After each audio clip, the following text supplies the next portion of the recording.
Madame, Monsieur, bonjour, ravi de vous retrouver en cette matinée. Nous sommes le 2 mars 2023, il est 8 heures. Nous allons vous accompagner jusqu'à 9h30 comme à l'accoutumée. Mina Abed est déjà parmi nous. Mina, bonjour. Bonjour Noël, bonjour à tous. Comment ça va, Mina? Ça va. Ça se passe bien? Très bien. Tu penses que c'est une bonne saison du tourisme? Là Tu dis oui. Oui, d'accord. Oui. Ah, oui. Oui. D'accord. Ok. Ça dépend où on va.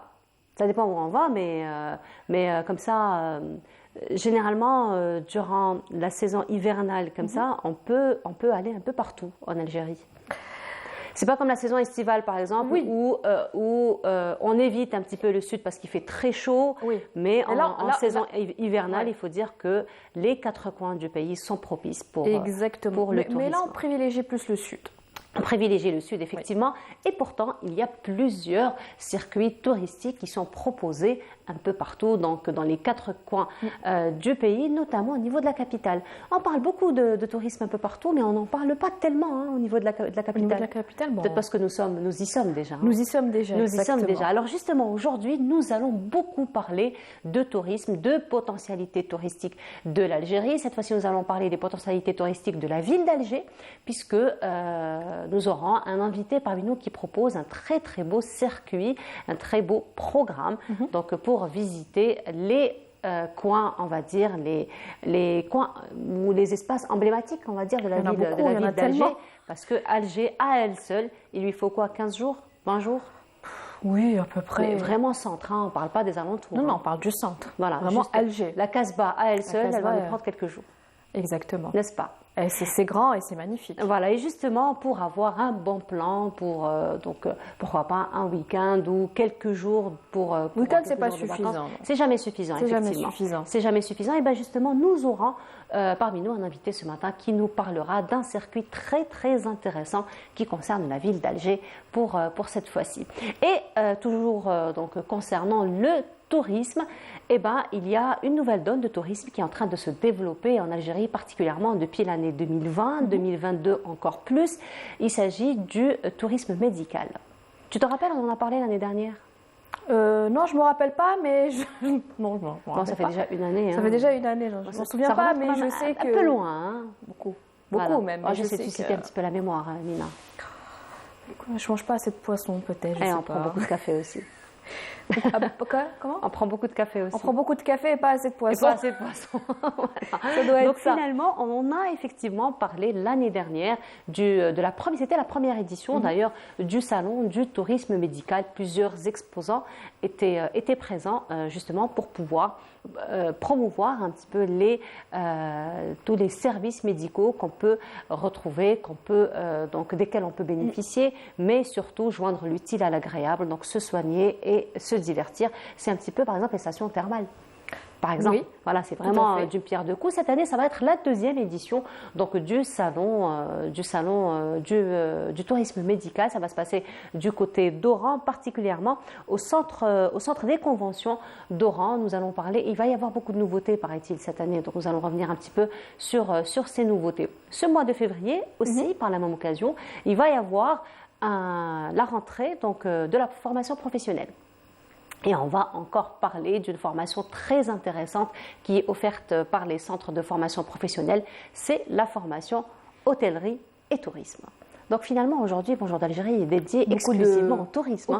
Tourisme sous ses différentes facettes. Donc ça va être la rentrée de la formation professionnelle. Donc nous allons parler de ce volet qui est la formation en hôtellerie, en tourisme, mais aussi d'autres filières, d'autres disciplines qui ont fait leur entrée. D'ailleurs, cette année, on va voir un petit peu les objectifs. N'est-ce pas? Déjà. On va un peu avec ce nouveau programme. Voilà pour le menu de cette matinée. Mais sinon, tu vas nous annoncer de très très bonnes nouvelles, toi, aujourd'hui. Oui. N'est-ce pas? Oui. De très très bonnes nouvelles. Aujourd'hui, j'ai une très très grosse pensée pour Amel Laribi. Pourquoi? Parce qu'elle adore ce genre de bonnes nouvelles. Ah bon? Alors elle, quand elle vient annoncer le soleil, elle est jamais contente. D'accord. Elle est jamais contente, Amel Laribi, ça. lorsqu'elle vient annoncer le soleil. Alors je dis, alors il fait beau aujourd'hui, elle fait, ouais, bon. Ouais, 30 degrés, ouais, bon, on aurait aimé que ça fasse 8 degrés. 5... Même en plein été, s'il te plaît. Hein. Même en plein été, hein, je ne sais pas si elle nous regarde à l'arrivée, mais même en plein été, en plein mois d'août, elle vient, elle nous annonce. Alors, mois d'août, on arrive quand même à 37, 38 degrés. Hein. On le dépasse. Elle est là, Elle est là. On me dit qu'elle est là au niveau de la régie. Alors, en plein mois d'août, c'est normal. Hein, là, elle doit avoir le normal, sourire. C'est 37, 38 degrés. Et puis elle fait, ouais, bon, on aurait aimé avoir de la pluie. Jamais contente. Le mois d'août, ouais. Mais quand il pleut, alors là... Ah, c'est la fête. C'est la fête. Alors, je ne te dis pas, la météo, ce jour-là, mais... Aujourd'hui, elle doit avoir le sourire. Hein. Elle a le sourire en régie? Oui, elle a le oui, sourire. Elle nous dit qu'elle a un gros sourire au niveau de la régie. Il faut faire attention, hein, tu vas avoir mal à la mâchoire. Ah, surtout pas, t'inquiète. Pour Amel Larribi, déjà, sans ça, elle est souriante. Alors, quand on lui annonce, c'est une bonne nouvelle que tu vas nous annoncer aujourd'hui, mais vigilance quand même. Hein. Vigilance quand même. Allez, on va avoir un peu plus de détails, mais ça sera juste après cela.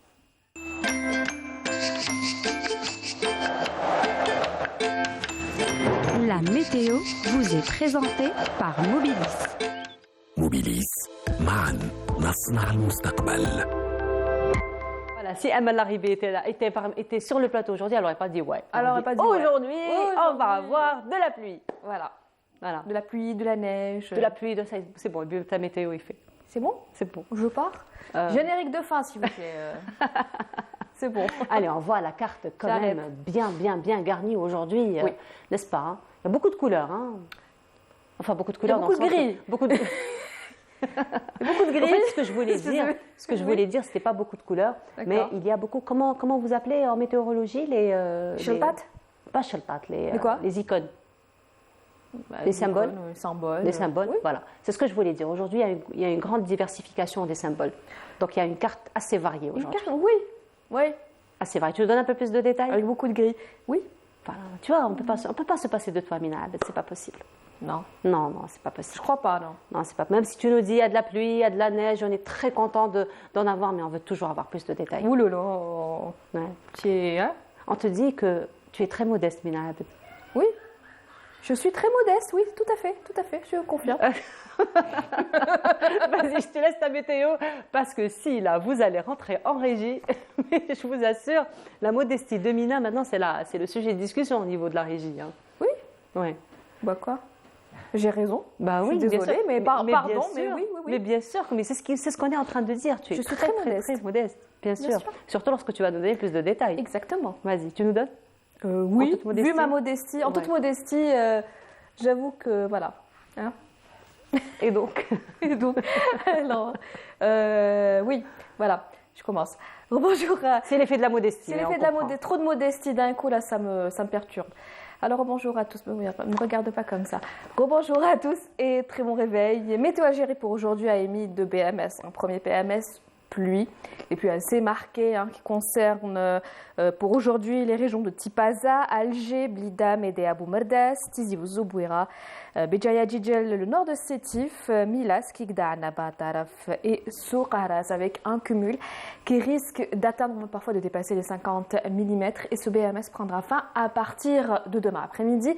Et un autre BMS neige cette fois-ci sur les reliefs du centre et de l'est. Ça va dépasser les 900 mètres d'altitude et ça risque même de baisser jusqu'à 700 mètres. Et puis les wilayas concernés sont Médéa, Blida, Boumerdas, Tizi Ouzou, Béjaïa, Djidjel, Skikda, Bouira, Borja, Bouaredic, Sétif, Mila, Constantine, Guelma, Soukaras, Oumelbouaki, Batna, Khenchla et Tébessa.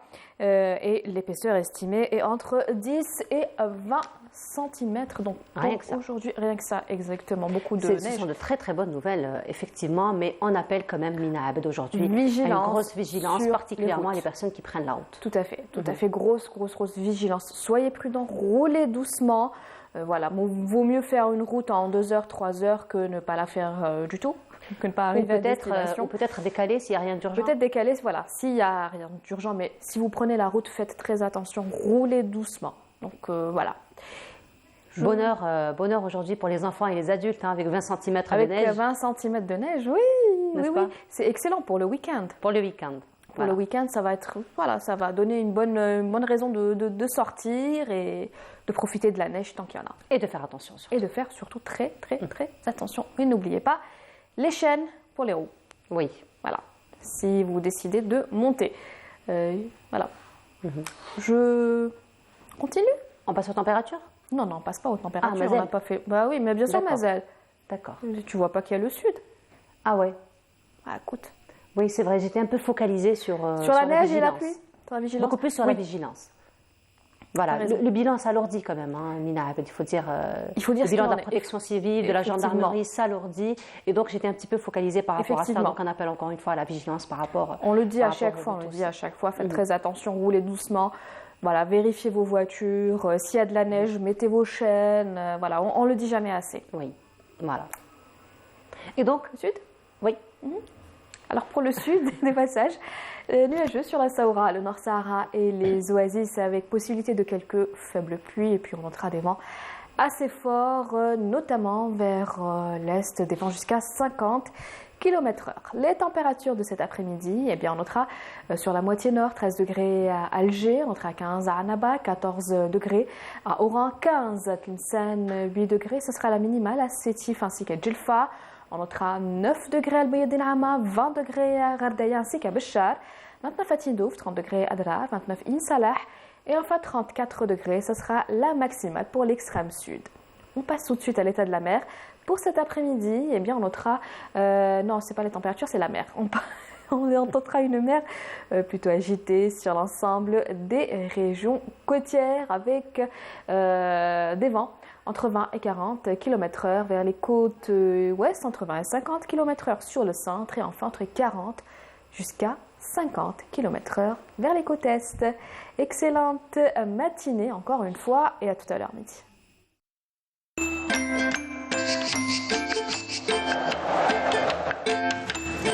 La météo vous est présentée par Mobilis.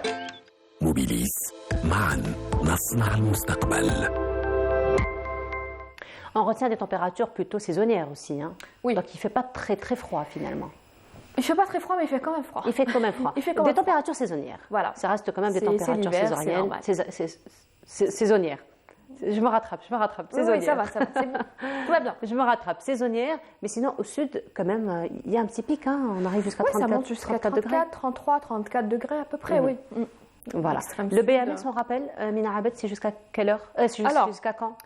On a deux BMS. Alors le premier BMS pluie, c'est toujours le centre, hein, les régions du centre et l'est. Beaucoup de pluie, hein, beaucoup de pluie, un cumul qui va atteindre les 50 mm. Et le BMS prendra fin à partir de demain 15h. Voilà. Ça commence aujourd'hui. Ça commence aujourd'hui à 15h et ça prendra fin à partir de demain après-midi. Et le deuxième BMS, c'est BMS neige qui concerne toujours à peu près les mêmes régions. Le centre et l'est du pays qui commence aujourd'hui à la même heure, à 15h également, et qui va se terminer demain aussi à 15h. Voilà, demain, de toute façon, on aura un peu plus de détails. Hein. Déjà après à l'activité midi, du à midi, 19h, après plus de celui de détails. 19h. Tout Et à donc, fait. demain, Inch'Allah, on aura un peu plus de détails. Exactement. Voilà, ben, merci beaucoup, Merci. Mina, pour ces bonnes nouvelles. Merci. Voilà, pour ces bonnes nouvelles. Encore une fois, on merci. appelle à vigilance. On se retrouve tout à l'heure, Mina Abed, Avec plaisir. à 9h30. Tout à fait. À 9h30. À 9h30. Sûr? Tu vas terminer ton café d'ici là? Oui. Toi. Ce sera pour un deuxième alors. Ouais, un deuxième, un troisième, on verra. On ne sait pas encore. Hein. Le Mohim, on se verra pour le café à 9h30. On ne sait pas encore. Voilà. De quoi? Le Mohim, on se verra pour un café à 9h30. C'est le plus Oui. important. Oui. Voilà. Voilà, si tu Merci me l'offres. beaucoup. Avec plaisir. Non, mais rien que ça. Avec toute la modestie qui te caractérise, justement, rien que ça. Mais bien C'est ma sûr, ce sera avec modestie qui grand demande un plaisir. café. Voilà, ça sera avec un grand plaisir que je t'offrirai un café tout à l'heure. Merci. Merci beaucoup, Mina. Merci, Allez, on Mab. se dit à tout à l'heure. Et on continue, pause musicale comme à chaque fois. Et cette fois-ci, ce sera en compagnie du groupe Zel qui nous interprète une très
Retour sur le plateau, magnifique reprise donc de la part du groupe Zahir. Et cette fois-ci, nous allons rester dans la ville d'Alger, découvrir ou redécouvrir les potentialités touristiques de la ville d'Alger. Nous avons parmi nous Aïssam Slimani, bonjour. Bonjour. Bienvenue à vous. Merci beaucoup. Merci de m'avoir invité. Marhaba bik. Alors vous êtes architecte, vous êtes guide touristique et vous êtes aussi fondateur donc, de l'agence visitina.dz, n'est-ce pas?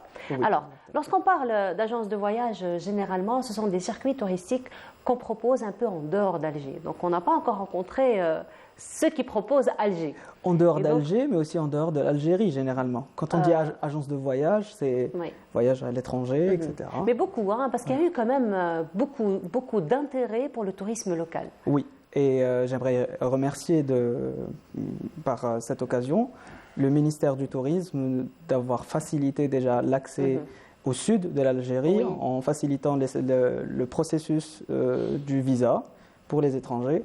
Et ça en visant vers la promotion du tourisme algérien et national, en mettant en vigueur notre tourisme et notre beau pays vers les différentes personnes étrangères qui veulent visiter l'Algérie. Et voilà, on vise à cette promotion de la destination, on va dire, Algérie. À destination Algérie, destination Alger aussi, particulièrement. Et justement, destination Alger, il y a un circuit particulier que vous proposez donc, à ceux qui veulent redécouvrir la ville d'Alger. Effectivement. Donc l'idée, moi j'ai lancé cette entreprise en 2022, à la fin de l'année passée, après avoir voyagé plusieurs fois à l'étranger, après avoir vu ce potentiel que le tourisme a pour notre pays, et en revenant, j'ai décidé de me lancer moi-même et de fonder ma propre entreprise et d'éventuellement travailler sur la ville que j'aime beaucoup, sur Alger. Non seulement Alger, mais l'Algérie. Vous êtes natif d'Alger aussi? Oui, je suis né ici, j'ai grandi ici.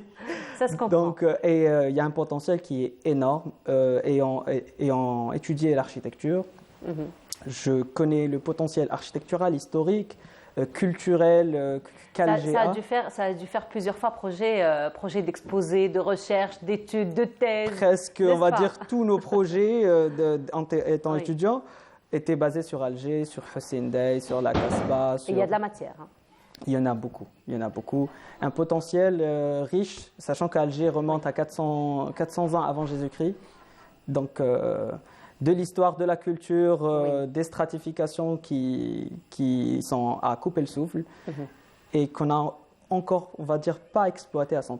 Effectivement, on n'a pas encore exploité à 100%. Alors, pour revenir un petit peu au circuit, ce que je disais à mon ami tout à l'heure, Mina Abed, c'est vrai que Alger, on a l'impression qu'on peut faire le tour très vite. On a juste besoin d'une journée, de 2 journées pour faire le tour très vite.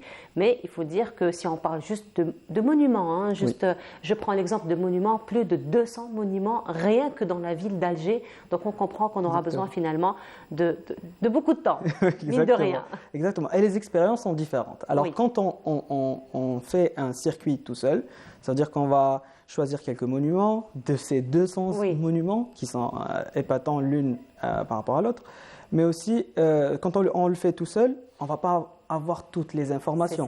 On ne connaît pas les endroits secrets, on va dire, on ne connaît pas les histoires, les anecdotes qui sont relatives aux endroits. Donc, l'expérience. Sauf si on rencontre les véritables habitants sur place, parce qu'il faut dire, hein, quand on rencontre les véritables habitants dans n'importe quelle région, hein, on a un petit peu cette fierté de promouvoir, d'en parler, de revenir, de raconter un petit peu toutes les anecdotes qui tournent autour, les contes, les légendes qui tournent autour. Exactement. C'est vraiment, en plus, l'Algérie, qui n'est pas vraiment, on va dire, qui n'a pas encore exploité son potentiel touristique à 100%. Donc, on est en train d'accueillir de plus en plus d'étrangers. Vous savez, la chose qui les étonne toujours, c'est cette interaction avec les Algériens. Où, à chaque fois quand on marche, on fait nos circuits, que ce soit sur Alger ou à la Casbah, dans le noyau historique, il y a toujours les locaux qui nous arrêtent, qui nous disent soit bonjour, hello. Si c'est des Chinois, ils disent ni hao. Ils essayent de s'adapter et d'accueillir les étrangers, même s'ils ne les savent pas, ils ne les connaissent pas. Donc, en passant juste à côté d'un groupe, il y a toujours une interaction. Et ça fascine les étrangers. Ils se disent, mais c'est un peuple qui est très accueillant, qui est unique.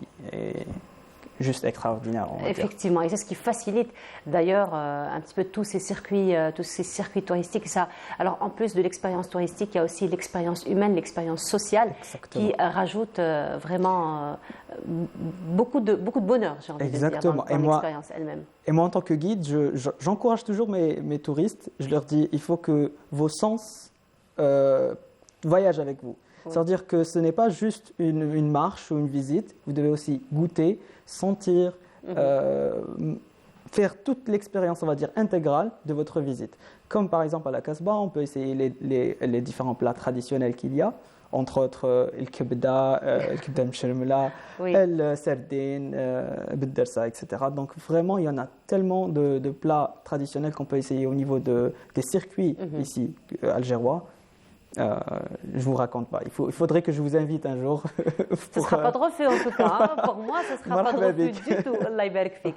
Alors, pour revenir justement au circuit, alors est-ce que vous pouvez nous parler des circuits que vous proposez? Donc, nous parler un petit peu de tout ce cheminement par lesquels on passe, j'ai envie de dire les endroits phares ou les espaces phares par lesquels vous passez dans votre circuit. Effectivement, j'avais dit tout à l'heure que les expériences sont différentes, puisque quand on fait un circuit tout seul et on fait un circuit avec un guide touristique, c'est totalement différent. Oui. Quand on fait un circuit avec un guide touristique, on va avoir cette expérience de partage d'informations, d'expériences, même on va dire, de conseils envers le visiteur. Et entre autres, il y aura ces différents circuits qui existent ici sur Alger qu'on a développés pour que ce touriste découvre Alger, l'Algérois, on va dire. Entre autres, il y a différents types de circuits. Oui. Il y a des circuits, on va dire, historiques, culturels, comme le circuit de la Casbah, le circuit d'Alger colonial, la partie de la ville d'Alger coloniale, on va dire, je reviens aussi à mes études d'architecte. On a développé un circuit sur Alger colonial où on peut faire un voyage architectural de 1830 jusqu'à 1962 à travers l'axe Alger, donc de Bab Azoun jusqu'à Télimli. C'est un axe où l'architecture s'est développée dans le temps. Oui. Aucune ville dans le monde ne peut dire qu'elle a une semblance à Alger, parce qu'on commence à partir d'une date et on finit à une autre date et on voit ce développement architectural. Donc ça, c'est un autre circuit, aussi historique, scientifique, architectural. Oui. Et un autre circuit qui est de Tipaza, un autre monument ou un site qui est classé à l'UNESCO depuis 1982, un site culturel et historique très important ici en Algérie. La ville romaine. La ville romaine de Césarée qui est Chechel actuellement, ou de Tipaza, et avec le tombeau de la chrétienne ou le tombeau royal, qui sont un circuit qui est très très intéressant, donc toujours dans le volet culturel et historique. Il y a d'autres circuits avec lesquels on peut éventuellement faire des circuits, on va dire, hybrides. C'est des circuits plus ludiques et éducatifs, entre autres comme la ferme pédagogique, ou même la balade en cheval. Donc on peut le matin par exemple faire la visite culturelle, donc on va visiter les ruines de Tipaza, et l'après-midi on peut aller voir ou faire la balade à cheval ou voir la ferme pédagogique, surtout pour les enfants. Voilà. Alors vous nous avez parlé un petit peu de ces différents types de tourisme que vous proposez. Donc le tourisme historique culturel, donc la Casbah, on ne peut pas parler d'Alger sans parler de la Casbah, d'autant plus que la Casbah a inspiré pratiquement tout le monde. Hein. Donc tous ceux qui ont eu un contact avec la Casbah, peintres, écrivains, poètes, des grands architectes. Des grands architectes, effectivement. Donc ça a inspiré finalement beaucoup de catégories de personnes. Et dans ce sens, il y a eu une très belle exposition, d'ailleurs, de peintures qui racontent l'histoire de la Casbah, intitulée Aji Tahawus, Aji Tahawus fil Casbah. Donc viens, on va visiter la Casbah Aji Tahawus fil Casbah. C'est une très très belle exposition de peinture qui a eu lieu, et c'est Lamia Boudbouda qui a donc fait ce reportage, et on se retrouve juste après.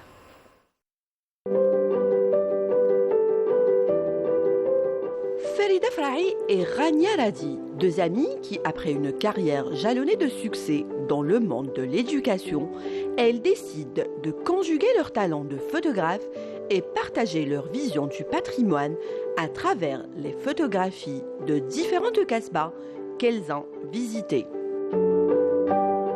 après ma retraite, j'ai voulu vivre ma passion de la photo.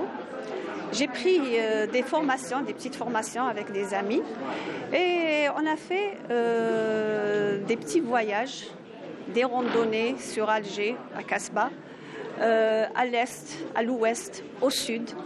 Et tout en sillonnant en Algérie, on a pu capter les merveilles de l'Algérie. Adji Tḥawes fi Qasba est une invitation au voyage. 32 photographies nous narrent l'histoire et la beauté de ces cités millénaires, à commencer par celui de la capitale, Sibet Cherchel, Meliana, Delles, Ghardaya, Biskra, Mila, Beniyeni, sans oublier Borj Zemoura et la Suiqa de Constantine. كيقول لك اجي تحوس في قصبه اجي تحوس معنا في قصبه j'ai pas précisé d'ailleurs c'est écrit قصبه 3 points de suspension et un point d'exclamation donc هنا il faut réfléchir وعلاه هاديه d'ailleurs بدينا من باسون 23 وطلعنا طالعين لحقنا سيدي رمضان جينيرالمون كي نلحقوا سيدي رمضان نديروا لي بوز كي لحقنا لسيدي رمضان انا قاعدين نقصروا علاش نقصروا بلي en Algérie, il n'y a pas que la Casbah d'Alger. En Algérie, il y a d'autres Casbahs. Parmi ces Casbahs, il y a une Qsiba, parce que c'est l'appellation qui change. Il y a le commun بين هاد القصبات هادوما وشنو هما من هاد لي مدينه c'est l'architecture. En marge de l'exposition, les deux artistes proposent des ateliers de coloriage et de dessin aux enfants. Il y a des ateliers pour enfants qui sont liés à l'exposition sur le dessin et le coloriage. Ils vont colorier. On a pris les photos, on les a mis en croquis. Alors les enfants vont dessiner ou colorier. Ils vont chercher leurs photos parmi les photos exposées. On va leur prendre un souvenir. Un vernissage auquel a assisté les proches et amoureux de cet art. Une très belle exposition. Et c'est des filles qui ont toujours parcouru la Qasbah, donc ils connaissent les lieux. Elles ont su reprendre les couleurs, l'ancienneté de la Qasbah, tout ce qui se passe là-bas, tout ce qui vit. عندها روح القصبة عندها الروح عندها الروح عاشوا فيها des siècles et des siècles, des générations et des peuples. Donc عندها رويحة, on la sent. Hein. C'est pour ça que le Qub al-Waqala a été inventé. C'est pour ça que ils vivaient de tous les gens, du réel et du rêve. Ils ont effectué un travail magnifique, c'est très sincère, on voit leur touche qui est magnifique, des contrastes, on voit leur travail qui est différent parce que je connais Madame Karima et je connais Madame Radi. Et moi en tant que photographe, je leur souhaite énormément de succès et j'espère que ce ne sera pas la dernière fois. Avis aux amoureux de la photographie, l'exposition dure jusqu'au 8 mars, soyez nombreux. Et voilà, c'est une exposition que vous pourriez apprécier jusqu'au 8 mars. Très très belle balade. Alors c'est très intelligent hein, finalement. Moi j'ai dit El Qasbah, mais finalement c'est resté indéfini, oui. N'est-ce pas? Oui, c'est resté indéfini. C'est vrai qu'il y a plusieurs Qasbats hein, en Algérie. Effectivement. Et chacune finalement elle a une particularité architecturale un petit peu différente des autres, même s'il y a le cachet qui revient à chaque fois. Effectivement. L'UNESCO elle définit Casbah en tant que médina ou ville islamique. Casbah revient au mot Al-Qasaba qui veut dire citadelle, donc toute ville étant fortifiée, on va dire, et on a beaucoup de villes, surtout sur les côtes algériennes, plus de 1200 km de côtes. Vous pouvez imaginer les différentes villes qu'on a, surtout côté fortification, puisqu'on subissait beaucoup d'attaques de par les pays, des autres pays, donc on devait les convoitises étrangères généralement. Voilà, donc on devait se fortifier et créer cette fortification qui a par la suite donné ce nom de la citadelle ou la fortification à la ville d'Alger. puisque c'était la plus grande, on va dire, de ces villes islamiques méditerranéennes. Oui. Alors restons toujours à la Casbah d'Alger. Issam, alors la Casbah d'Alger, déjà, comme vous le dites si bien, c'est une médina, donc à elle seule, on doit consacrer plusieurs jours, finalement, n'est-ce pas? Rien qu'à elle seule, il reste, j'imagine, d'autres potentialités de la Casbah qu'on n'a toujours pas investies.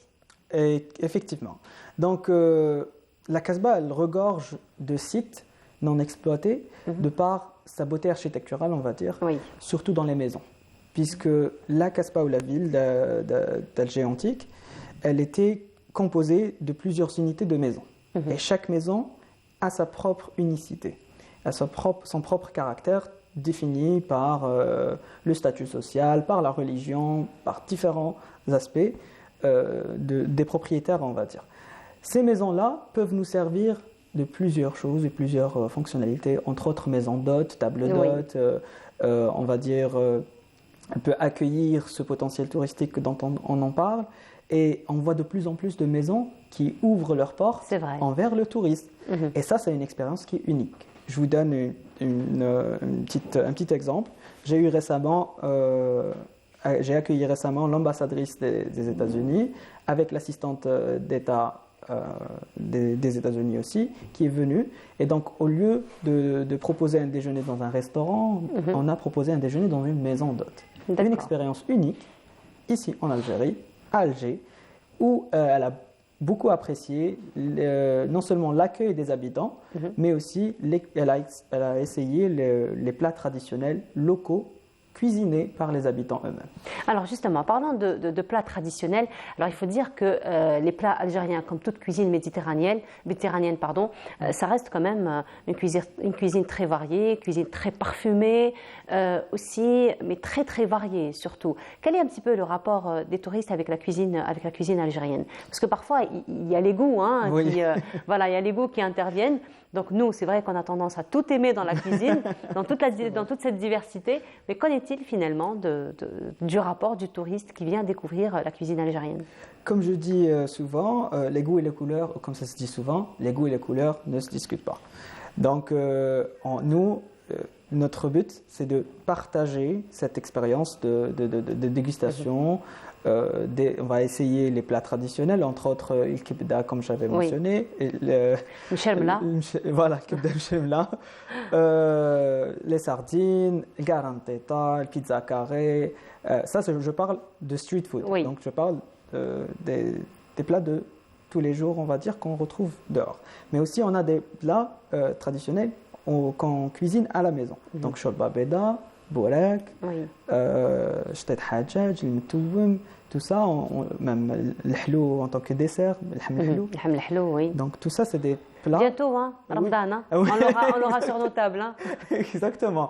Et bien sûr, on n'oublie pas la reine, on va dire, moi je l'appelle la reine d'Alger, des plats traditionnels d'Alger, c'est Rechta, qui est aimé par tout le monde. Franchement, les étrangers, quand ils viennent, ils essaient Rechta, surtout qui te ma'tara, donc quand elle est bien assaisonnée des fois avec l'eau de mazhar, donc l'eau de fleur d'oranger ou l'eau de rose. Exactement. Al-qarfa, al-fouq, etc.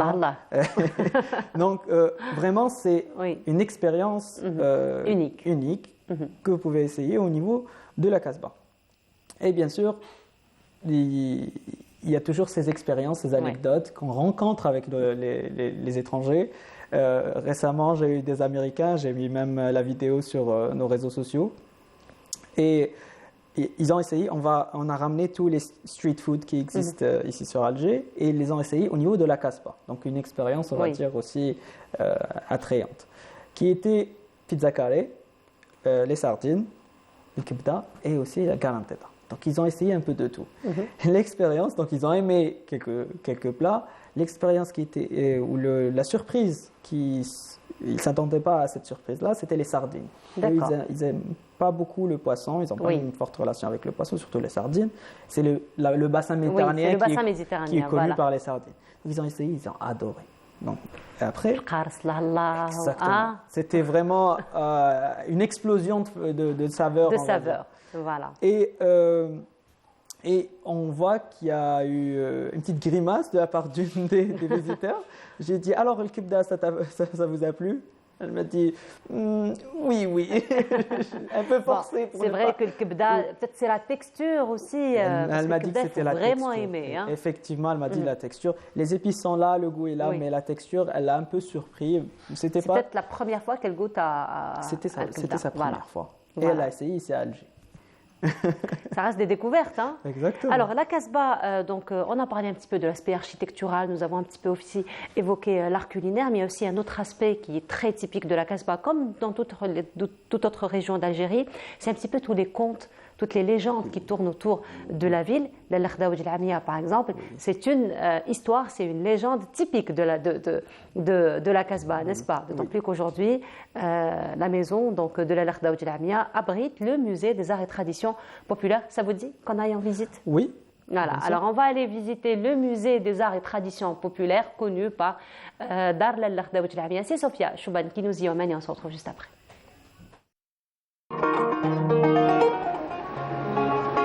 Dar Khdaoudj El-Amia, un nom évocateur d'une longue histoire ou l'histoire d'un palais ottoman construit en 1570 par Yahya Raïs, grand officier de la flotte marine ottomane. Un édifice racheté par le Dey Ben Othman en 1789, père de Khdaoudj, devenu aveugle à force de se regarder dans le miroir.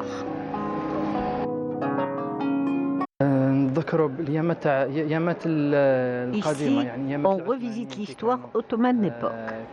Et la présence des Turcs dans la ville d'El Jazair, en fait, on apprend beaucoup dans un pan de cette histoire justement. Mais n'oublions pas que El Jazair Beni Mezranna était présente avant les Ottomans, car elle a été édifiée en 960 de l'Hégire, soit 6 siècles avant l'arrivée des Ottomans.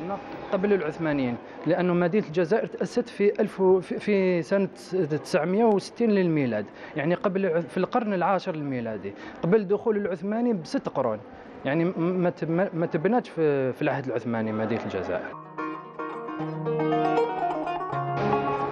Une légende s'est forgée au fil du temps, qui a fait que ce palais de la Casbah a été classé comme monument de l'histoire en 1887. Des années passent. Dès lors, en 1909, il se transforme en mairie d'Alger. Ce palais, appelé jadis Dar el-Bakri, a toujours été au centre d'intérêt de nombreux visiteurs qui venaient admirer des collections d'objets anciens.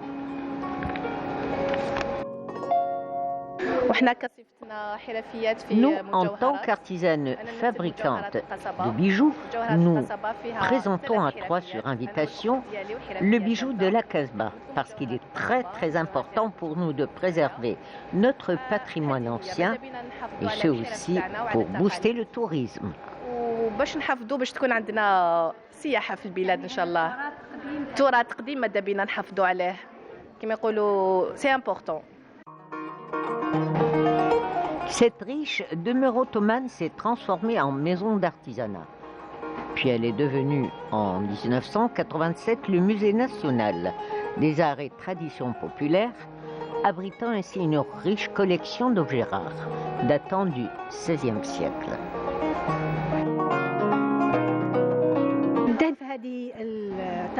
L'objectif de cette rencontre dans ce palais est articulé autour du bijou, donc c'est une passerelle entre le passé et le présent. Mais nous voudrions valoriser le savoir-faire de nos artisans bijoutières et mettre au devant de la scène notre patrimoine ancien. C'est pour cela qu'aujourd'hui, le musée a organisé expositions et ateliers de fabrication de bijoux. Ouvert au grand public pour des visites guidées ou des rencontres organisées, le palais de Khdaoudj El-Amia est bien conservé, tout comme les autres palais d'époque de la cité.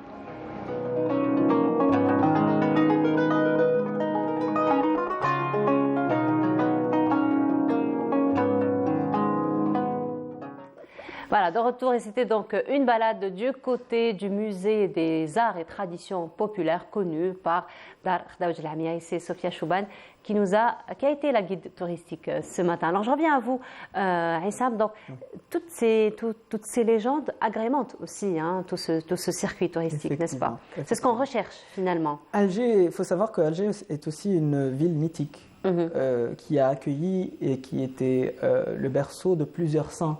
Dans l'islam, entre autres Sidi Abdelrahman, Sidi Walid Dada, Sidi Boukdour, plusieurs saints. Donc, et d'ailleurs, parlant des saints patrons de la ville d'Alger, cette semaine au niveau du palais des Raïs, il y a eu une rencontre d'ailleurs autour des saints de la ville d'Alger. Pardon, c'était pas au palais des Raïs, c'était au palais du musée, plutôt au musée des arts et traditions populaires, où nous sommes revenus justement sur les saints patrons de la ville d'Alger. Il y en a plus de 100. Rien que dans la ville d'Alger. Un premier recensement. Exactement, il y a des recensements. Moi, je m'exprime très rarement sur le nombre parce que ça serait vraiment limitant, on va dire, à l'histoire de la ville. Mais ces saints sont connus pour des barakettes. Exactement. Des super pouvoirs, on va dire, qu'ils avaient et qui ont apporté à cette histoire d'Alger. Je vais prendre l'exemple de Sidi Abdelrahman, qui était le saint patron d'Alger. Au point où la ville a changé de nom, est devenue Bled Sidi Abdelrahman. On n'appelait plus Alger à l'époque Alger, ou le Jazair Mahrousa Billah, ou le Jazair Beni Mizrana. On l'appelait Bled Sidi Abdelrahman. Pour voir l'influence que ce saint il avait. Bon, on parle de ça, mais on parle aussi de légendes urbaines qui existent, entre autres Daoud Lamia, entre autres le Ma'akara, et j'en passe, tellement d'histoires que cette Kasbah, que cette ville antique a accueilli dans ses murs et entre ses ruelles. Alors vous me disiez il y a quelques instants, pendant que le reportage passait à Issam, que déjà en 1830, avant 1830 déjà, la Kasbah était érigée comme véritable pôle touristique, déjà à l'époque, n'est-ce pas? Effectivement. Donc, dans les écrits, on peut retrouver, à l'arrivée des Français en 1830, que les architectes français combattaient pour la conservation de la Kasbah et du noyau historique d'Alger, puisque c'était déjà le pôle touristique, un des plus grands pôles touristiques au bassin méditerranéen. Donc, les gens venaient pour voir cette ville avec ses traditions, avec ses gens, avec son marché qui était à la base Kasbah, etc. Donc, vraiment, ils se sont combattus et ils ont même annulé des projets d'envergure qui ont été érigés par le génie militaire français pour, par exemple, relier la Haute Kasbah à la basse Kasbah avec une rue. Donc détruisant ainsi une partie de la Kasbah, ces architectes se sont combattus pour annuler ce projet. Ce projet a été annulé heureusement et on a conservé à travers ça. Même s'il y a quand même une partie malheureusement qui a été détruite, effectivement, de la basse Kasbah. La basse Kasbah, c'était vraiment une stratégie militaire. Voilà, stratégie militaire, effectivement. Pour changer l'identité de la ville, pour montrer une façade française à l'arrivée des bateaux français envers le port, au port algérois. Donc c'était vraiment une stratégie militaire. Voilà, en tout cas, aujourd'hui, vous nous avez fait le tour de la ville d'Alger. Finalement, vous nous avez emmenés jusqu'à Tipazan, de rien. L'Algérois, comme voilà, tout l'Algérois, effectivement. En tout cas, Issam, ça a été un plaisir de vous avoir reçu. Plaisir partagé. Merci beaucoup pour nous avoir encore parlé de toutes ces belles potentialités de la ville d'Alger. Et on n'a qu'à vous contacter pour aller voir tout cela de plus près et de découvrir ou redécouvrir Kebdem Chermla. Effectivement. Surtout. Merci beaucoup en tout cas à vous. Très très belle continuation à vous. On continue et nous allons rester toujours avec les potentialités touristiques de notre pays. Cette fois-ci, nous allons aller du côté de l'est d'Alger, Sétif particulièrement, pour découvrir encore une fois toutes les potentialités touristiques de cette région. C'est Badia Amarni qui nous y emmène et on se retrouve juste après. Pièces archéologiques, mosaïques, poteries, des assiettes et des jarres, pièces de monnaie ou encore des bustes sommeil au cœur du musée de Sétif, situé en plein cœur de la ville. Des objets qui nous replongent dans une époque très ancienne, allant de la préhistoire à l'époque médiévale en passant par l'Antiquité. Premier musée ouvert après l'indépendance de l'Algérie, avec des normes muséales. Donc, il renferme une chronologie civilisationnelle très importante, universelle, notamment la collection de Aïn al-Hnesh et Aïn Bouchrit al-Khalbaï al-Bayda, des collections de l'époque romaine. On a fait aussi la collection de sétifs islamiques qui date du 9e siècle, 10e siècle. Et on a aussi la collection de la Qal'a de Beni Hamed, site classé patrimoine mondial de l'humanité. Le musée est riche d'une collection d'œuvres d'art, fruits des différentes campagnes de fouilles menées à Sétif et qui ont permis de dégager les monuments de la ville antique. On y trouve différentes salles, entre autres celles réservées à la préhistoire, à l'Antiquité ou encore à la mosaïque. C'est un musée qui englobe des collections nationales avec une autorité universelle telle que la mosaïque. On a une collection très importante de la mosaïque qui date entre le 3e et la fin du 4e siècle, telle que la Bacchus. On a la Bacchus, une mosaïque unique dans le monde de par sa technique et aussi la thématique qu'elle enferme, son africanité ainsi que sa bonne conservation. Le musée de Sétif attire de plus en plus de visiteurs curieux de découvrir les petites merveilles, notamment les pièces de monnaie de l'ère ottomane. Sans doute l'une des plus belles œuvres exposées dans l'enceinte du musée, la mosaïque de Bacchus, qui est exceptionnelle en plus de celle de Vénus, la déesse de l'amour et de la beauté. C'est la première fois que je rentre au musée de Sétif. Il y a différents objets, entre autres des ruines romaines. Je suis curieux de découvrir ces pièces que je trouve bien.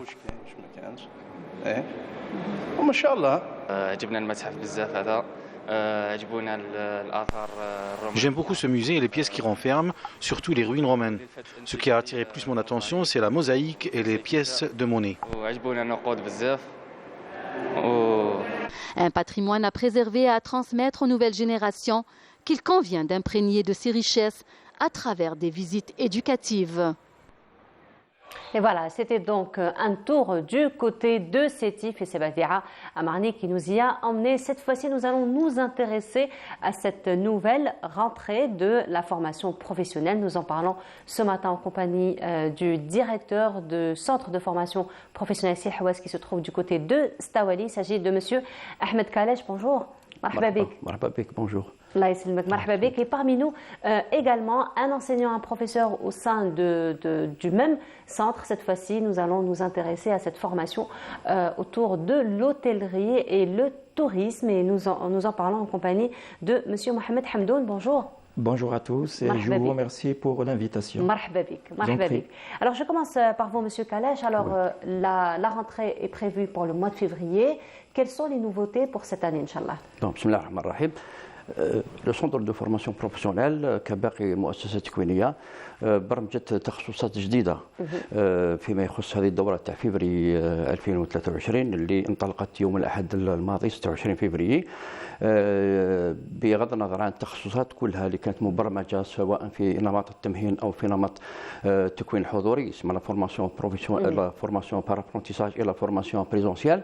كذلك كاين بعض التخصصات التأهيلية سي دي فورماسيون كاليفيونت d'une durée allant de 3 mois à 6 mois. Alors justement, pardon, par rapport à ces formations donc présentielles, par rapport à les formations qualifiantes, certifiantes, finalement plutôt certifiées, le stagiaire lui ou celui qui veut venir se former, c'est sur quelle base vous allez l'orienter vers ces différentes formations? Très bien. L'orientation et les inscriptions يبداو à partir du 6 janvier 2023 au niveau du bureau d'accueil. D'accord. Au niveau de l'affichage, au niveau des localités, الساحات العمومية ندارت قوافل إعلامية على مستوى المنطقة لأنه المنطقة احنا نعملوا في إطار منطقة اللي هي تضم حوالي 15 مؤسسة تكوينية بما فيها معهد ولاد فايت للسمع البصري. هذه التخصصات تم دراستها في إطار اجتماعات تنسيقية دورية اللي أنجز من خلالها برنامج تكوين مخطط تكوين خاص بالمقاطعة اللي على أساسه تم برمجة عدة تخصصات لفائدة الشباب طالبي التكوين. هذه التخصصات تهم لا فورماسيون بار ابرونتيساج إلى فورماسيون بريزونسيال. هذه التخصصات تدوم من 12 شهر إلى 24 شهر. C'est quoi les spécialités? Plusieurs spécialités, سواء في الدومين تاع لو بي تي بي باتيمون انترفو بوبليك ولا في الفندقة والسياحة والإطعام ولا في الدومين تاع الفلاحة الدومين تاع بلوتو دوتر برونش بروفيسيونيل كما مهن الري والبيئة. هذا التخصص اللي ألح عليه معالي وزير التكوين والتعليم المهنيين من خلال رسالته هذا المرة لفائدة المتربصين الجدد عند قراءتنا لرسالته لفائدة كل طالبي التكوين، وين ألح على التركيز على بعض الشعب المهنية اللي موجودة في مدونة الشعب المهنية تاع التكوين والتعليم المهنيين، وألح على ضرورة إدخال تخصصين جديدين في بعض الولايات من الوطن. التخصص الأول يخص تربية المائيات اللي مدمجة مع الفلاحة اللي عندها علاقة مع دومين تاع لاغريكولتور. تربية المائيات هذه التخصصين يعني برمجهم على مستوى ولايتين من الوطن هي وهران وجيجل.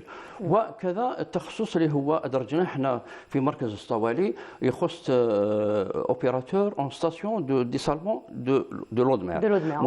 On en parle beaucoup d'ailleurs ces temps-ci, particulièrement avec la sécheresse dans le monde. Donc c'est vrai que c'est une spécialité qui intéresse. Une autre spécialité aussi, il s'agit de l'hôtellerie. Donc à votre niveau. Alors justement, Monsieur Hamdoun, par rapport à cette formation donc, concernant le tourisme et l'hôtellerie, il faut dire aujourd'hui qu'il y a une grande vision, il y a une stratégie par rapport à l'ouverture au tourisme, par rapport à la promotion aussi de la destination Algérie. Donc la formation, elle doit suivre. N'est-ce pas? Bien sûr, tout à fait. Donc après la pandémie de coronavirus, donc on a constaté que le secteur est en pleine évolution, le secteur du tourisme. Donc, il y a le lancement des nouvelles agences et l'activité est en plein essor. Donc, ce qui attire un nombre important de jeunes Algériens pour se former dans la spécialité. Et nous, en tant qu'établissement de formation, on suit le marché d'emploi, et on assure des formations qualifiantes et spécialisées, chacun à son niveau, commençant par les CAP, qualifiantes, CAP et brevets techniciens, dans les spécialités hôtellerie, restauration et tourisme. Donc pour ce qui est de l'hôtellerie, on assure des formations spécialisées dans la production en cuisine, que ce soit art culinaire, cuisine traditionnelle. Et on assure aussi des formations pour le personnel de service en hôtellerie et dans les salles de restauration. Alors justement, on va revenir à tout ce que vous dites en détail, puisque nous allons cette fois-ci visiter d'ailleurs votre établissement, puisque Ferial Hamdi justement s'y était rendu pour voir un petit peu comment ça se passe, l'organisation donc, de toutes ces formations, particulièrement la rentrée de ce février 2023. Je vous laisse voir ce reportage de Ferial Hamdi, on se retrouve juste après. Plus de 200 000 nouveaux stagiaires ont rejoint ce dimanche les différents centres et établissements de formation professionnelle au niveau national. On a accueilli les nouveaux et les reconduits stagiaires et apprentis dans les normes. On a programmé pour cette session plusieurs spécialités dans le mode résidentiel et apprentissage et même le mode qualifiant. On a fait la formation résidentielle, la plomberie, la menuiserie bâtiment. Cette rentrée professionnelle s'inscrit dans le cadre de la poursuite du programme du secteur visant essentiellement à diversifier les modes et dispositifs de formation et à adapter les formations aux besoins de l'économie nationale en termes de main-d'œuvre qualifiée et de besoins du marché de l'emploi. Le centre de formation assure plusieurs spécialités qui entrent dans le cadre de HRT, donc hôtellerie et tourisme. On assure donc des formations qualifiantes à la base et formation CAP de 12 mois. On assure aussi des formations BT de 24 mois. Et il y a plusieurs formules. Il y a des formules BT présentielles et des formules BT apprentissage. Pour l'apprentissage, donc, ils font une journée dans le centre et ils suivent donc la formation comme stage dans des entreprises d'accueil. Le secteur propose des offres de formation dans les spécialités des secteurs prioritaires de l'économie nationale. Il s'agit des offres de formation dans les domaines de l'hôtellerie et du tourisme, mais aussi la spécialité d'opérateur de stations de dessalement d'eau de mer, comme nécessité pour assurer la sécurité hydrique et investir dans les ressources naturelles. On assure aussi l'exploitant de dessalement eau de mer parce qu'il y a une nouvelle station qui a été ouverte dans la région, donc qui attire quand même des jeunes qui sont intéressés par sa spécialité. Et pour ce qui est le tourisme, vu la région, c'est une région touristique Stawali et les environs, donc on compte un nombre important d'hôtels. Donc, et après la pandémie de Corona, il y a cette nouvelle tendance, cette nouvelle vision, un nouveau lancement du secteur de tourisme en Algérie, surtout pour le tourisme interne. J'ai choisi la formation parce que je نحب tourisme. J'ai choisi hôtellerie option ريسبسيونيست. حوست كاع في لابيا دالجي ما لقيتش، خيرت قالوا لي كاين في سطاولي كاين هذا لا سيكسيون. جيت لهنا سقسيت السلام عليكم، قالوا لي كاين اون سيكسيون تاع لوتيلي اوبسيون ريسبسيونيست. انسكريت درت ابرونتيساج في لوتيل اي تو، سيتي فورميدابل وما شاء الله. ومام لي زونسينيون الله يبارك، لا بريزونطاسيون تو فا بيان الله يبارك. Cette rentrée est marquée aussi par la création d'un dispositif de formation au profit des bénéficiaires de l'allocation chômage. Nabil nous en parle. كنا في مرحلة تاع فراغ، ما لناش خدامين الحق يقال. الإنسان مصروف جيبه ما عندوش، لابد يالو كان ينفع نفسه، ماشي حتى باش ننفع الأهل. والله ننفع كي ننفع نفسي كباب مانين آدي ما درت خير ما درت شر. شغل كافي نفسي الحمد لله، خير من اللي نروح كباب ندير مشاكل والله نروح مثال نطلب والله ندير حاجة شغل مقدور عليها. À cet effet, le ministère a pris plusieurs mesures en vue d'assurer toutes les conditions pédagogiques, humaines et matérielles à même de garantir une rentrée répondant à la demande nationale sur la formation. Voilà, reportage de Falia El-Hamdi qui s'est intéressé donc au centre de formation professionnelle Sil Hawass au niveau de Stawali. Je reviens à vous, Monsieur Hamdoun. Alors, on a vu que la formation, quelle qu'elle soit la discipline de la formation, elle passe par deux modes, ou c'est ce que je voulais dire, par deux parties, donc théorique, ensuite le stage au niveau des entreprises. Oui, donc pour ce qui est des BT, brevet technicien en tourisme, en hôtellerie, donc il y a deux modes. Le mode présentiel, donc ils font 4 jours au niveau de l'entreprise, chez l'employeur, et une journée de formation théorique au niveau de centre. Et donc même durant le stage dans les entreprises, on assure bien sûr un suivi. Les enseignants assurent une formation théorique dans le centre et assurent en même temps, avec des visites périodiques, le suivi des stagiaires pour voir l'évolution et l'adaptation de ces stagiaires dans le monde professionnel. Et pour la présentielle, dans la mode présentielle, donc ils assistent durant toute la semaine au niveau de centre de formation. Et à la fin de leur formation, la fin de cycle de formation, les 3 derniers mois, ils bénéficient donc d'un stage pratique dans des entreprises, chez des employeurs. Et là aussi, on assure aussi le suivi de ces stagiaires au niveau des entreprises d'accueil. Voilà, alors M. Khalech, pour terminer, il faut dire que la rentrée, elle a été pour ce mois de février. Les retardataires, qu'est-ce qu'ils peuvent faire s'il y a des gens qui veulent rejoindre le centre de formation professionnelle pour cette session? تري بيان. احنا راح نتكفلوا بكل طلبات التكوين كما قلت من قبل، ووجدنا طاقات بشريه وماديه اللي نعتمد عليها من اجل التكفل الامثل بهؤلاء طالبي التكوين.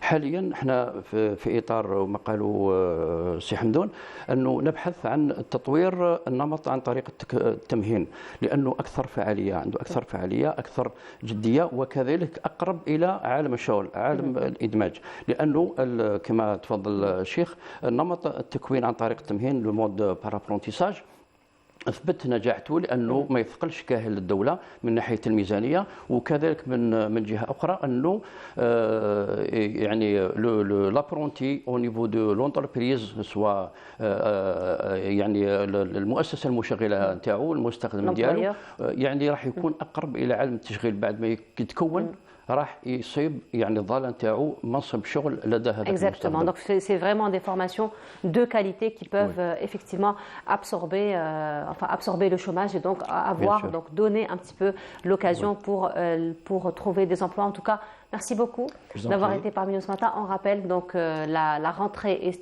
pour ce mois de février au niveau des centres de formation professionnelle. Aujourd'hui, on s'est intéressé à celui de Silhouaz qui se trouve à Staweli. Monsieur Ahmed Kalash, je vous remercie d'avoir été parmi nous ce matin. Donc, je rappelle, vous êtes le directeur du centre de formation et Monsieur Mohamed Hamdoun, vous êtes professeur donc en hôtellerie et tourisme. Voilà.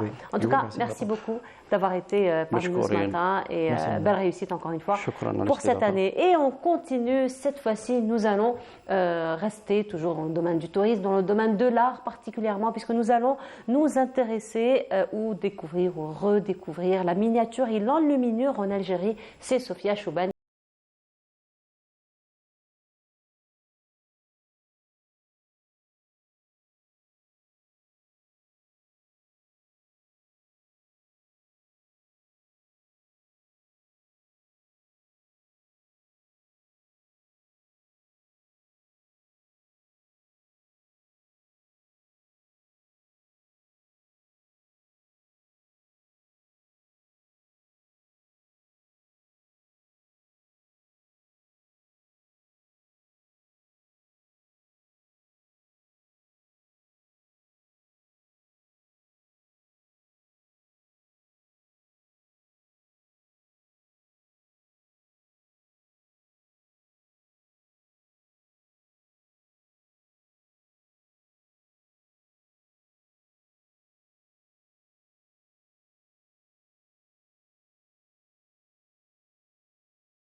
Les miniatures et les enluminures en Algérie, c'était Sophia Chouban qui s'y était intéressée dans ce reportage. Et cette fois-ci, nous allons nous intéresser au tourisme médical. Nous en parlons en compagnie de Dr Amel Darwish. Bonjour.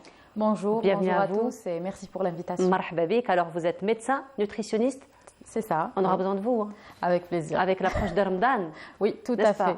C'est là où tous les on en écarts, a besoin. On en a besoin le plus. Tous les écarts, finalement. Tout à fait. Voilà. Alors aujourd'hui, si vous êtes parmi nous, c'est parce qu'aujourd'hui vous êtes la chargée média du Salon international du tourisme médical. C'est la 2e édition. Tout à fait. Cette année, nous allons en parler dans un petit moment. Mais avant cela, le tourisme médical, c'est quoi en réalité? Très bien. Donc, tourisme médical, à la base, on va dire que c'était l'idée dont on avait, c'est tout simplement pour le patient d'aller se soigner donc à l'étranger, soit par manque de technique, par manque de moyens, par manque de compétences. Mais par contre, si on va parler professionnellement du tourisme médical, c'est un domaine qui séduit beaucoup de fonds d'investissement, qui séduit beaucoup d'États. Donc, c'est l'un on va dire des acteurs dans l'économie ou bien dans le développement économique d'un pays. Si on parle tourisme médical en chiffres, c'est un domaine qui connaît un développement, une croissance de 30% chaque année. Donc l'Algérie doit avoir en quelque sorte un rôle, bien une place dans le tourisme médical. Étant un pays en voie de développement, l'Algérie a toujours été un pays exportateur dans le tourisme médical. Mais à travers l'Antex, justement, on est en train d'aller sur une autre approche, une approche, on va dire, égale. Donc, on est en train de travailler, de pousser, d'encourager tout type de conventions, de collaboration pour le développement des différents secteurs, des différents plutôt domaines dans le secteur médical.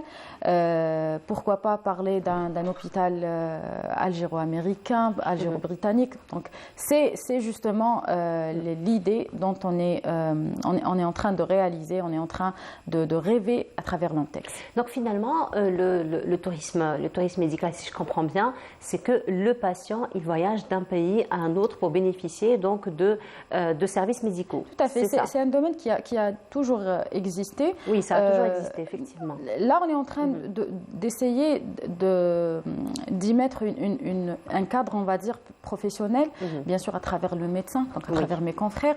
La référence, bien le médecin référent, il a toujours existé. On réfère toujours des patients à des pays où, par exemple, certaines techniques existent, certaines interventions. Là, on est en train d'aller sur une approche de collaboration avec, bien sûr, nos exposants qui seront présents donc, au salon, nos exposants internationaux. Donc, cette édition connaîtra la participation de 7 pays, y compris l'Algérie. Donc, on aura la Tunisie, l'Espagne qui est un pays leader dans tout ce qui est traitement d'infertilité.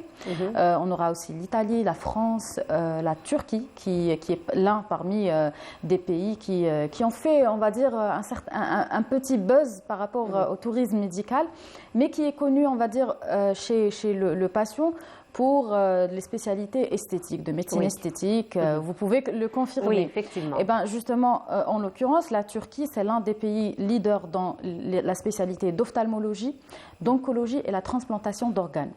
Donc, ce genre d'informations, le patient et même le médecin restent mal informés, on va dire.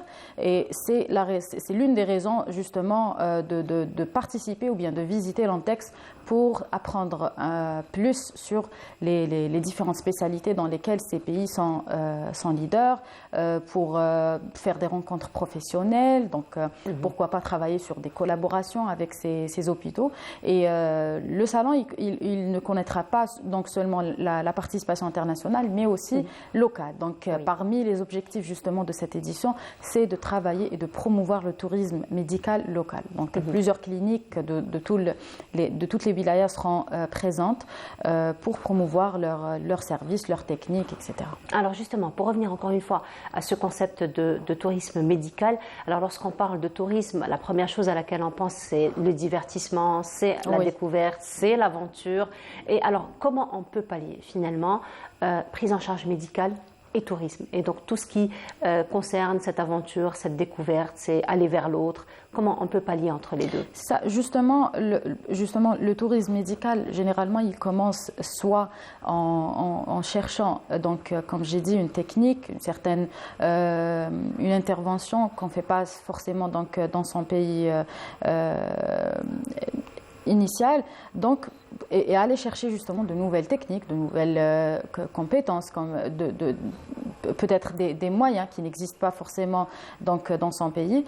Mais généralement aussi, c'est le médecin qui oriente son patient vers des cliniques X, justement, connues pour certaines techniques, connues pour certaines méthodes.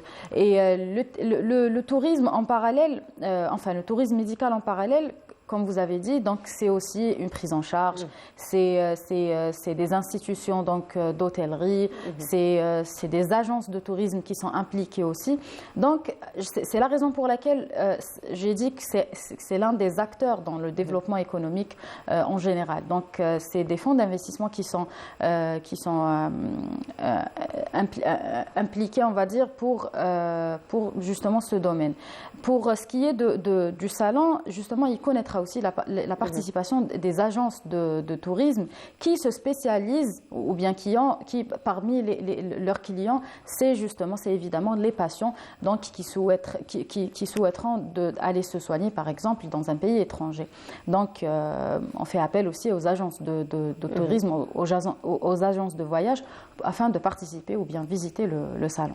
Alors, encore une fois, donc, vous nous avez dit il y a quelques instants que l'Algérie a plus été exportatrice que importatrice. Alors, c'est vraiment la vision sur laquelle vous êtes en train de travailler aujourd'hui. Donc, finalement, quelles sont les potentialités du tourisme médical en Algérie?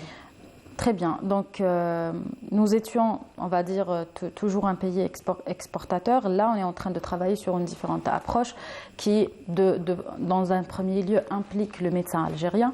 Donc, un médecin référent, il doit être impliqué dans la prise en charge, ou bien dans tout le process de l'expérience de soins de santé qui se fait à l'étranger.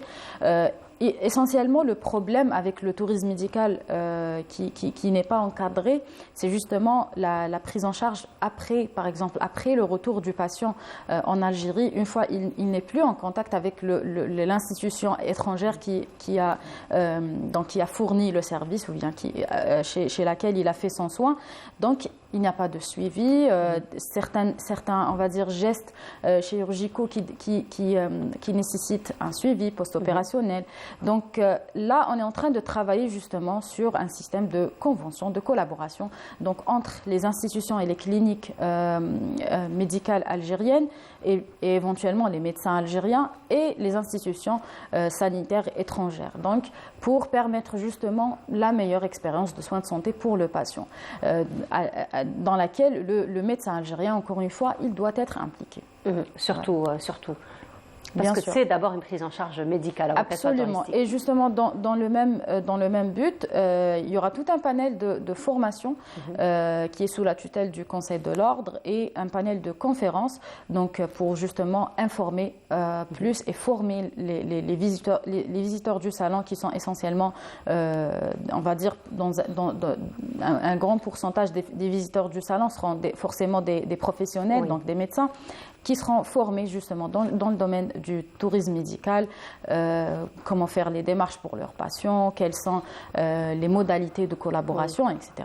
Alors, cette année, ça va être la deuxième édition du salon. L'année dernière, ça a été la première édition, donc 2022. Entre-temps, donc entre la première édition, la deuxième édition, est-ce qu'il y a eu quand même un saut, un bond vers l'investissement dans le tourisme médical? Si on va voir justement depuis 2021-2022, aujourd'hui on est en 2023, il y a eu justement une très grande, on va dire, tendance d'aller se soigner à l'étranger, notamment en Tunisie, en Turquie aussi, même on va dire en France, pour des raisons socio-culturelles. Et donc, de ce fait, le patient, il a toujours été donc, tenté par l'expérience du tourisme médical, donc aller se soigner à l'étranger et éventuellement visiter le pays concerné. là, on est en train justement de travailler dans un système où le patient, il doit être mieux informé, car il y a eu beaucoup d'incidents, beaucoup de cas d'arnaque, beaucoup de cas de mal suivi. Surtout si la personne, elle va d'elle-même, elle va toute seule, elle n'est pas orientée, elle n'est pas encadrée. Voilà, généralement, on comprend, voilà, c'est des coûts aussi qui sont mis en place. Donc, pour cette deuxième édition, justement, c'est de travailler sur le cadre du tourisme médical, qu'il soit plus professionnel, qu'il y ait un suivi donc, de la part du médecin traitant ou bien de l'institution sanitaire qui reçoit le patient, bien sûr, sur le niveau local. Et donc, un suivi, une fois le patient il part à l'étranger, ou bien on va aussi travailler sur le volet formation, comme j'ai dit, où on va certainement faire appel à des formateurs donc étrangers pour travailler sur la formation continue pour le professionnel donc médical des institutions sanitaires locales. Voilà, alors revenons encore une fois à l'édition de cette année, donc qui va débuter le 9 mars donc jusqu'au 11. Ça va se passer donc au niveau du centre des conventions d'Oran. Il y aura environ combien d'exposants en tout? Alors pour les exposants, environ une quinzaine d'exposants donc entre les hôpitaux turcs, français et espagnols et bien sûr les cliniques algériennes. Donc ce sont des expositions en vue justement d'aller vers ces conventions. Je disais, les exposants étrangers qui viennent participer à ce salon, prendre part à ce salon, donc c'est vraiment dans l'objectif d'aller vers des conventions. Absolument. Il y aura donc, comme j'ai dit, donc, les représentants de ces institutions, donc les plus grands hôpitaux donc, étrangers qui sont connus justement dans le tourisme médical. Des responsables seront présents justement pour travailler sur des collaborations pour promouvoir ce domaine. Il y aura aussi un volet conférence, donc on aura des conférenciers internationaux qui sont des références dans le domaine du tourisme médical. Ce sera des conférences qui vont tourner autour de quelle thématique? Justement sur le tourisme médical, donc soit pour le médecin pour être mieux informé, soit pour le patient, soit par rapport aux dernières techniques qui sont très demandées, très tendances donc, dans le tourisme médical. Pour les personnes qui souhaiteront de travailler dans le domaine du tourisme médical, comment commencer, comment donc initier leur travail comme agence de tourisme médical. Encore une fois, c'est un domaine qui connaît une évolution très rapide donc, à l'échelle internationale. Donc, pourquoi pas et l'Algérie, aujourd'hui, a un potentiel qui est très important, surtout avec la nouvelle loi de l'investissement. Donc, on encourage à travers cette édition de s'ouvrir. Donc, on encourage l'investissement, tout investissement dans le secteur de la santé.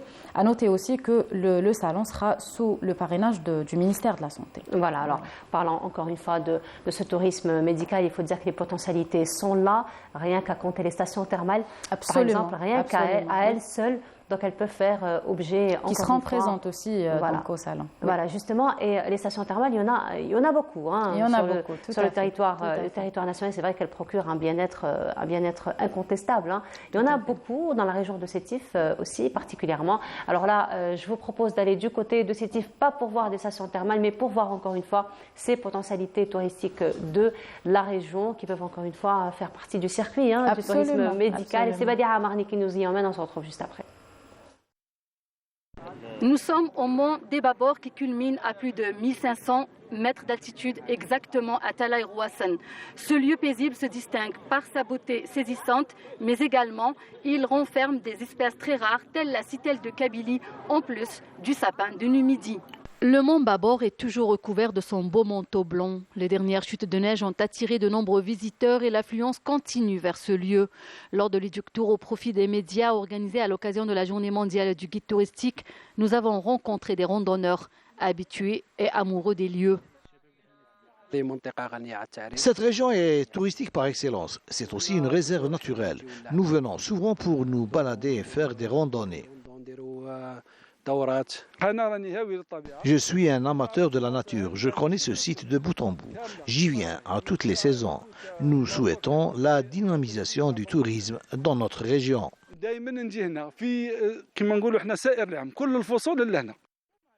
Le mont Babor est une montagne de la chaîne des Babor. Cette forêt recèle un écosystème très riche en espèces animales et végétales. Cette richesse faunistique et floristique l'a propulsée au rang de parc national depuis 2019. C'est des montagnes qui ont de l'altitude de 2004 mètres d'altitude. C'est une chaîne montagneuse très magnifique, super. Et là, on est à 1526 mètres de l'altitude. Et dans la réserve des Babor, bien sûr, il y a des espèces rares au monde. C'est très important pour la préserver. Cette réserve a été classée comme parc national en 2019. Cet éductour a été organisé aux journalistes des diverses chaînes télévisées pour promouvoir le tourisme en Algérie. Tout fiers de leur montagne et à travers leurs différentes associations, les habitants des Babor sensibilisent les citoyens pour garder le site propre et appellent les autorités locales pour réhabiliter la route menant jusqu'à cette belle montagne. Nous demandons aux autorités locales de réhabiliter la route pour permettre aux citoyens d'accéder plus facilement à cette montagne.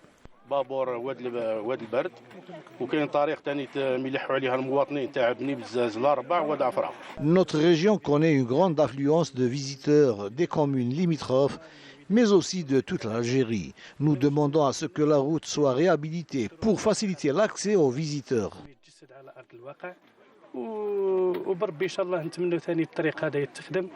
Notre rôle en tant qu'association spécialisée dans l'environnement est de nettoyer le site de tous les déchets laissés sur place.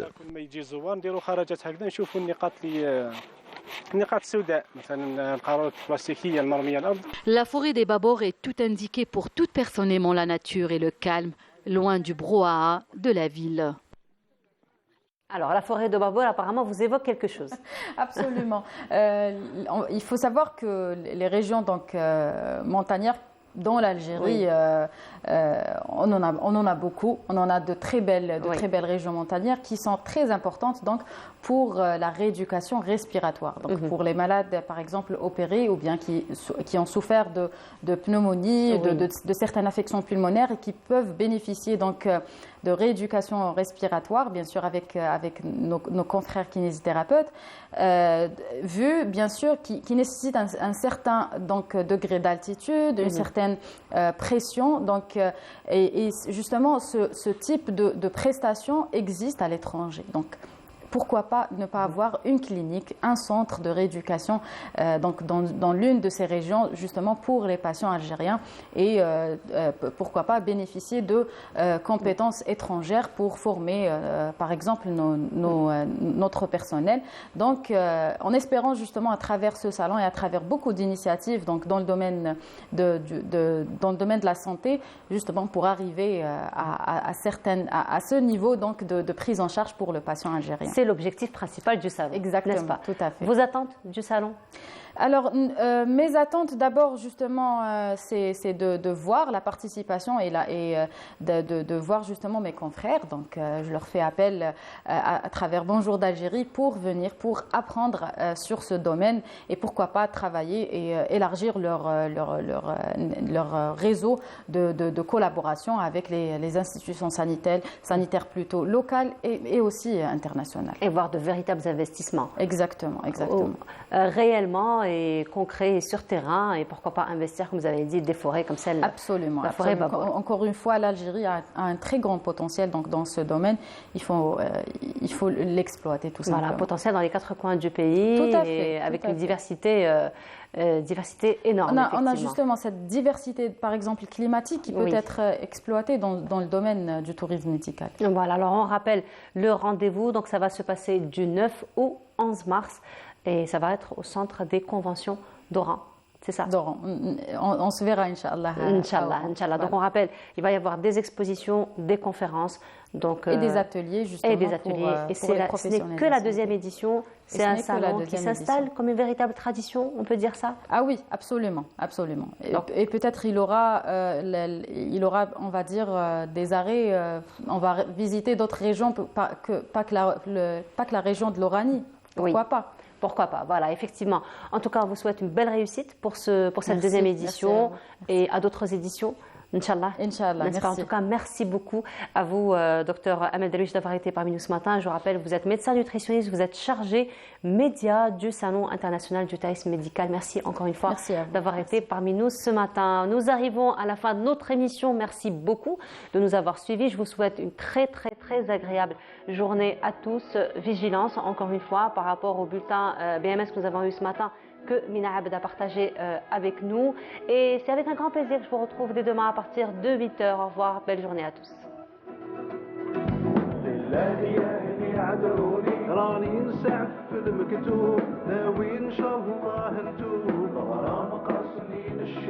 والجرح ما بغى يبرى